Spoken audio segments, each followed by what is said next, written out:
రామచంద్రరావు అనే వ్యక్తి నేను క్యాంపస్ చదువుతున్న రోజుల్లో మీరు అనుకున్నట్టు సౌమ్యుడిని కాదు, 14 సార్లు జైలుకు పోయేసినటువంటి వ్యక్తి. నేను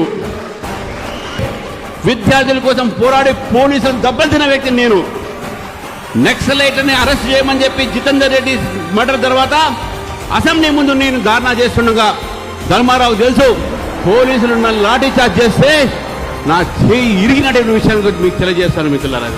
సిద్ధాంతం కోసము, కార్యకర్త కోసము మనం త్యాగాలు వేయడానికి సిద్ధంగా ఉన్నాం.